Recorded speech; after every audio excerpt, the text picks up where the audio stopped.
As an urban explorer, I relish nothing more than venturing into abandoned buildings, seeking out hidden corners and forgotten treasures. So when I heard about an old, decaying building in Colorado, I knew I had to see it for myself. The place was a wreck, with walls covered in peeling paint, and the floors creaked ominously beneath my feet. But I was undeterred. With my trusty flashlight in hand, I began to explore.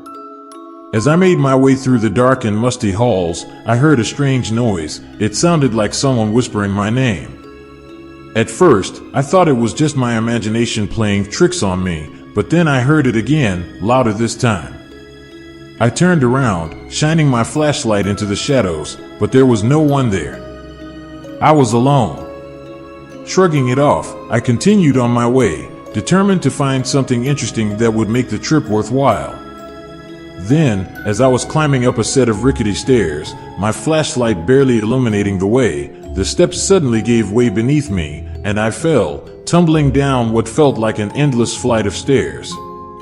When I came to, I was lying on the ground, my body battered and bruised. I had no idea how long I'd been out, but I knew I needed to get out of there before something worse happened. I struggled to my feet and began to make my way back towards the entrance, but as I stumbled through the dark and dusty halls, I realized I was lost. That's when I heard the voice again, closer and more insistent, calling my name. I turned around, shining my flashlight into the darkness, and that's when I saw them, a pair of glowing red eyes staring back at me. My heart pounded in my chest, and I began to run.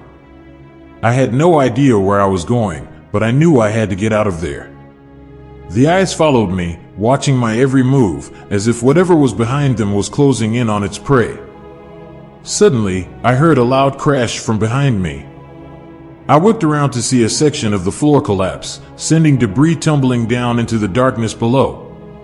It hit me that if I hadn't moved when I did, I would have been standing on that exact spot when the floor gave way.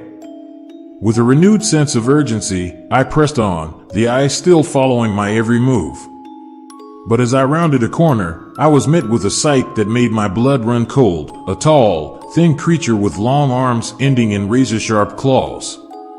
Its skin was sickly pale, stretched tightly over its bones, and its eyes glowed with an otherworldly light, fixed on me with a hunger that sent shivers down my spine.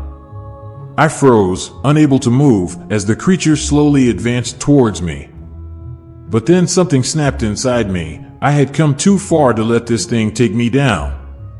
With a scream of defiance, I charged forward, my hand lashing out at the creature's face. To my surprise, my hands made contact, and I felt the creature's skin give way beneath my fingers. It let out a piercing shriek and stumbled back in shock. I took my chance and bolted past it, running as fast as I could towards the exit. The journey back up the stairs was a blur, my heart pounding in my chest as I sprinted towards the light of day. When I finally burst out into the sunshine, I felt like I had been given a new lease on life.